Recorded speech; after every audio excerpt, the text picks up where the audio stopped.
Assalamualaikum dan salam sejahtera. Bertemu lagi dalam edisi Siasat Minggu ini. Saya Hosanda Suzila Ida Yaakob. Saban hari jutaan kenderaan menggunakan lebuh raya, jalan persekutuan, jalan bandaran dan sebagainya menuju destinasi masing-masing. Fokus edisi Siasat Minggu ini kenderaan perdagangan seperti lori dan bas. Namun, ada kalanya tindakan segelintir pemandu kenderaan perdagangan bikin pengguna jalan raya lain gerun, sakit hati dan macam-macam lagi. Manakala tidak ada yang memandu secara berbahaya, melebihi had laju dan ingkar peraturan lalu lintas. Ingin saya tekankan di sini, bukan semua pemandu kenderaan perdagangan macam tu, cuma segelintir. Namun, bak kata peribahasa, seekor kerbau membawa lumpur, semuanya terpalit. Saya pasti ramai abang-abang pilot darat di luar sana yang tetap memandu secara berhemah dan menggunakan keselamatan diri serta pengguna jalan raya lain. Untuk edisi siasat kali ini, kita ke selatan tanah air meninjau op perdagangan terhadap kenderaan perdagangan yang ingkar undang-undang. Kita saksikan laporan yang disediakan wartawan Raja Nurul Antasyah, Raja Zaman. Dengan kerjasama Jabatan Siasatan dan Penguatkuasaan Trafik Johor, tinjauan dilakukan di beberapa laluan sekitar Johor Bahru. Antara yang dikesan, lori tangki minyak ini yang dipandu di lorong kanan. Pemandunya ligat memotong beberapa kenderaan sebelum mengubah haluan ke lorong kiri. Bas ekspres ini pula kami ekori selama beberapa minit. Seperti dijangka, pemandunya kemudian memotong sebuah lagi bas di hadapan. Dia masuk, Pak. Masuk.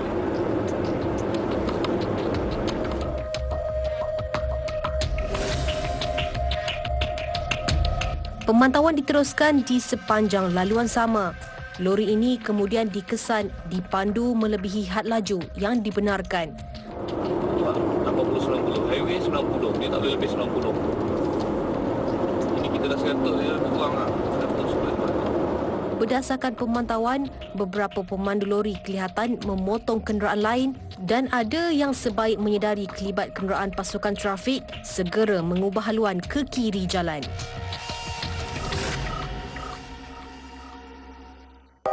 Itu tadi sebahagian gelagat pemandu kenderaan perdagangan yang sempat dirakam lensa kamera kami. Mungkin ada benarnya cakap-cakap. Pemandu lebih gentar dan hanya mematuhi peraturan lalu lintas apabila melihat adanya kehadiran polis. Tak kala tiada kelibat polis, boleh pula buat sesuka hati. Undang-undang digubal untuk dipatuhi bagi manfaat semua dan bukan sekadar omong-omong kosong. Ikuti sambungan laporan wartawan Raja Nurul Antasyah. Di pihak penguatkuasa, operasi demi operasi dilakukan bagi memastikan tahap pematuhan terhadap undang-undang lalu lintas dipatuhi semua pengguna jalan raya. Pelbagai gelagat dirakam lensa kami ketika pemandu lori yang melanggar peraturan jalan raya diarah ke stesen penguatkuasa Jabatan Pengangkutan Jalan JPJ berhampiran. Ada yang saling menuding jari, cuba menegakkan benang yang basah. Meskipun jelas dan nyata kenderaannya membawa muatan berlebihan dari yang sepatutnya. Namun akui pemandu yang tidak mahu dikenali, dia menyedari lori yang dipandu melebihi had muatan. Namun katanya, dia hanya menjalankan kerjanya. So memang tahulah lebih daripada muatan lah sebenarnya. Memang tahu. Dengan you tahu lah, you buat lebih kan. Jadi kenapa bawa? Toki bising, Toki kata tak ada sewa. Tak pernah tengok. Apa-apa tak pernah tengok. Bukan cik, bukan kalau macam hari tu saya bawa Cakap bawa batu macam Dia cakap rotek dia 1 bulan 400. Dia punya tayar 1 biji 800. Dia punya maintenance lagi. Saya cakap habis sekarang kalau saya kena tangkap, you pula tolak gaji saya. Sekarang saya mau buat macam mana? Okey, contoh macam ni kan, saya bawa pergi Bandar Putra RM3.50. Okey, bagi dengan 20%. Okey, makan 80%.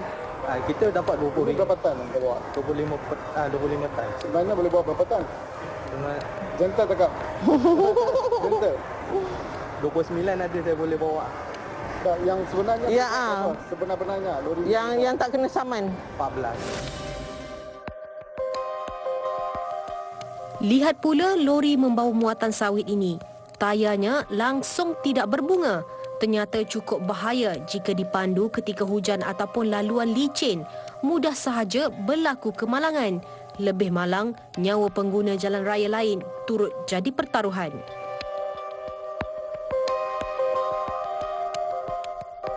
Pelbagai ragam pemandu yang kita boleh lihat setiap kali memandu di kawasan lebuh raya atau jalan utama. Namun, gara-gara lori yang dipandu tanpa mematuhi peraturan, pemandu kenderaan lain pula terkena tempiasnya. Hakikatnya semua pihak perlu bekerjasama bagi memastikan jalan raya seperti lebuh raya selamat untuk pengguna jalan raya lain. Ikuti laporan ini. Ada pengguna jalan raya menghadapi kerosakan pada kenderaan mereka seperti cermin pecah akibat objek terjatuh dari lori yang membawa lebih muatan. Mahu tak mahu, mereka terpaksa menanggung sendiri kos pembaikan. Kan kadang-kadang lori ni dengan kelajuan yang terlalu laju macam tu, tanpa nak bagi signal ke apa, dia orang akan masuk sempang macam tu. So kita ni sebagai perempuan ada juga perasaan takut untuk tengah drive kan. Okey, saya drive dengan ramai-ramai kat belakang tu. Tiba-tiba tengah drive ni kita potong lori, ada lori dengan muatan yang penuh macam tu. So tiba-tiba dengan tengah drive macam tu ada batu yang jatuh dekat cermin. So serta-merta cermin kita pun pecah macam tu, crack macam tu kan. Kita pun ke tepi tengok memang dah pecah macam tu, tapi kita nak claim macam mana kan, terpaksa atas tanggungan kita sendiri macam tu. Lebih-lebih lagi dengan lori pasir atau lori batu lah selalunya. Macam gitu. Potong tak bagi signal, bawa laju di lorong kanan.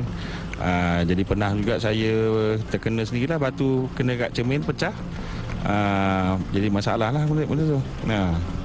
Operasi berterusan pihak polis Johor dalam menangani isu kenderaan perdagangan, terutama yang melibatkan lori, adalah langkah yang wajar.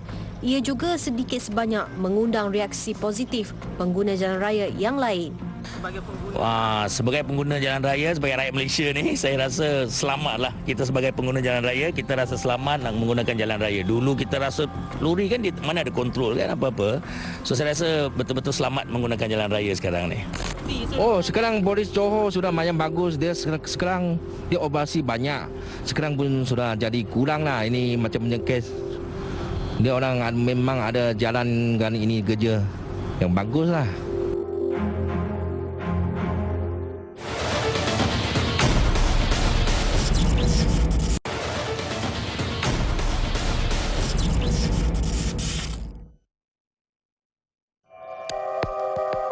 Kembali bersua.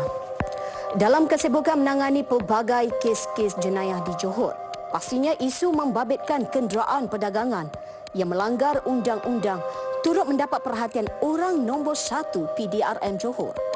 Bagi Ketua Polis Negeri Datuk Ayub Khan Maidin PC, tiada tolak ansur untuk pihak yang ingkar undang-undang. Malah pihaknya komited menangani isu berkenaan secara holistik menerusi operasi berterusan. Pendek kata, kalau buat salah, terimalah akibatnya. Menurut Datuk Ayub Khan, sebanyak 346 operasi telah dilakukan oleh Jabatan Siasatan dan Penguatkuasaan Trafik Negeri Johor sepanjang tahun lalu. Daripada jumlah itu, 6,338 buah lori telah diperiksa dan 4,253 saman telah dikeluarkan melibatkan pelbagai kesalahan. Ternyata angka itu membimbangkan. Kesalahan membawa lebih muatan antara yang mencatatkan jumlah saman tertinggi. Bagi statistik kemalangan pula, kenderaan perdagangan merekodkan sebanyak 3,570 kemalangan pada tahun lalu dengan melibatkan 18 kemalangan maut. Jumlah itu menunjukkan penurunan berbanding tahun 2019 berikutan pelaksanaan Perintah Kawalan Pergerakan yang dikuatkuasakan pada Mac tahun lalu. Tekankan kepada penguatkuasaan berterusan, total enforcement. Kalau kita tengok di Johor ni sejak bulan Jun tahun lepas, kita dah mula melancarkan operasi berterusan. Ini bukan operasi mingguan, bulanan, tak. Setiap hari kita ada operasi di hampir semua setiap daerah, sehingga kan operasi-operasi kita ni memang banyak mendapat kritikan daripada pengusaha-pengusaha lori. Mereka membandingkan kenapa Johor saja ada operasi, negara-negara lain tidak ada buat operasi, kenapa polis Johor buat operasi terlalu kerap, sedangkan JPJ pun jarang buat operasi lah. Kata-kata beliau itu sudah cukup menggambarkan ketegasan dan kesungguhan pihaknya menangani mereka yang tidak mematuhi undang-undang. Di sebalik pelbagai cakap-cakap mengenai ketegasan polis Johor menangani isu kenderaan perdagangan, Dato' Ayub Han tegaskan beliau tidak sekali-kali beralah. Jelasnya apa yang dilakukan adalah demi keselamatan semua pengguna jalan raya dan bukan untuk manfaat segelintir pihak sahaja. Tapi benda-benda ni kita tolak ke tepi. Kita punya tujuan kita adalah memastikan pengguna jalan raya keseluruhannya. Bukan saja kita tumpukan kepada pengusaha-pengusaha lori perdagangan, tapi pengguna-pengguna lain juga yang kita rasa perlu diberi perlindungan lah. Banyak kita tengok kes-kes melibatkan kecederaan, kemalangan yang diakibatkan oleh lori-lori perdagangan.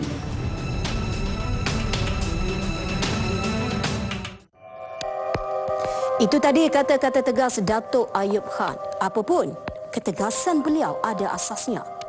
Jika tidak ditangani sebaiknya bukan sahaja kemalangan boleh berlaku. Lebih buruk, ada nyawa yang melayang.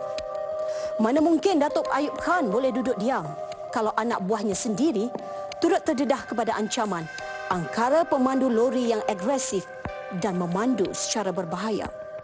Wartawan Raja Nurul Antasya sempat menemui anggota polis trafik yang berdepan detik cemas pemandu lori yang cuba meloloskan diri dari pemeriksaan. Saksikan. Saya berkesempatan menemui anggota polis trafik yang bertugas di IPK Johor. Bagi Korporal Muhammad Hisham Mustafa, insiden berlaku sekelip mata dan masih segar diingatan. Pada hari berkenaan, ketika sedang melakukan tugasan harian bersama pasukannya di Lebuh Raya Skim Penyuraian Trafik Timur Johor, beliau mengesan sebuah lori yang dipandu melebihi had laju dan secara melulu. Namun apabila diarah berhenti untuk pemeriksaan, pemandunya bertindak agresif dengan cuba menghimpit kenderaan polis dalam usaha meloloskan diri bagi mengelak ditahan. Di masa itu saya dah tunggu kenderaan polis lah, tunggu kenderaan duduk tepi. Tiba-tiba ni lori ni meluru ke arah saya dengan korporal incas saya lah. Lepas tu di masa itu saya rasa keselamatan saya terancam lah. Lepas tu dia terus lari. Saya pun ambil balik kereta dengan motor, kejar lagi. Dia tetap menghimpit. Sampai di laluan bangunan BSI tu, dah masuk laluan Singapura. Driver lori tu berhenti disebabkan tayar depan dia dah pancit, dah pecah. Mahu tak mahu, tindakan pantas perlu diambil. Dalam fikirannya ketika itu, keselamatan pasukannya serta orang ramai menjadi keutamaan. Sebab saya lepaskan tembakan tu sebab dia dah mengancam keselamatan saya dengan anak buah saya, dengan saya punya incas, dengan orang awam lah. Tu saya ambil tindakan untuk lepaskan tembakan, untuk memberhentikan lori tu supaya tidak berlaku lagi perkara-perkara yang tidak diingini, boleh membahayakan orang awam. Dan ke atas diri saya tu saya ambil tindakan untuk tembak lori tu. Isu kenderaan perdagangan macam raja atas jalan raya bukan isu baru. Bila ditahan pihak penguasa, si pemandu salahkan majikan. Majikan pula seolah tak serik walaupun saman berhelai-helai. Apapun isu yang diketengahkan, sebagai pengguna jalan raya, kita punya tanggungjawab sendiri. Raja Nurul Antasya Raja Zaman melaporkan.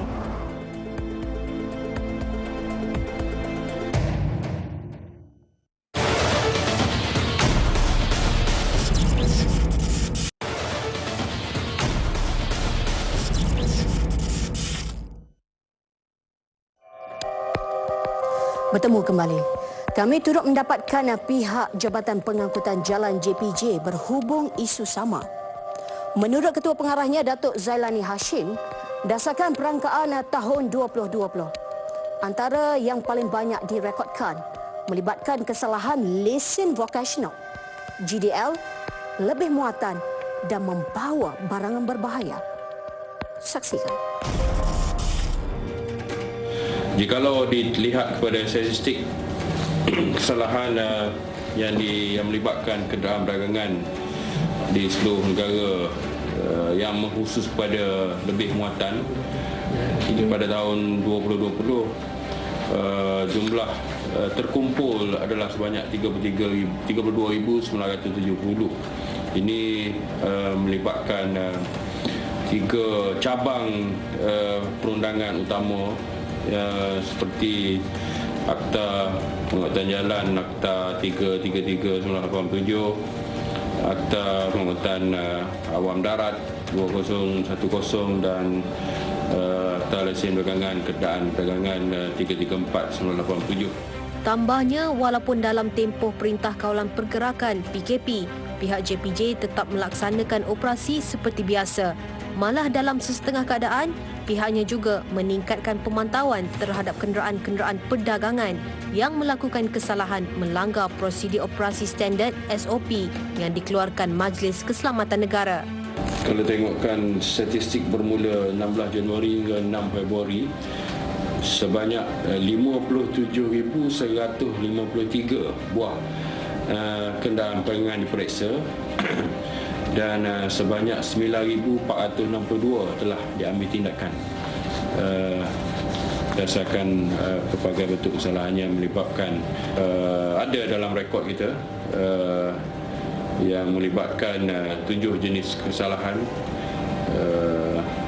melibatkan had kapasiti penumpang, penggunaan fasiliti elektronik,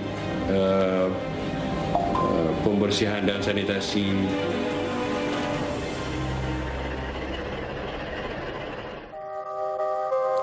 Cukuplah 30 minit kita bersiaran, tamatlah cerita dunia disulam pelbagai warna dan peristiwa. Meskipun matlamat tidak pernah menghalalkan cara.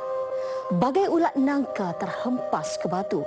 Kenapa masih ada individu berhati dan berkepala batu? Bagi episod terakhir edisi Siasat Malam ini, saya mewakili kru penerbitan mengucapkan terima kasih atas sokongan anda selama kami bersiaran. Ingat, sekali terciduk, pasti terlingkup. Saya Suzila Ida Yaakob, edisi Siasat melabuhkan tirai. Assalamualaikum dan selamat malam.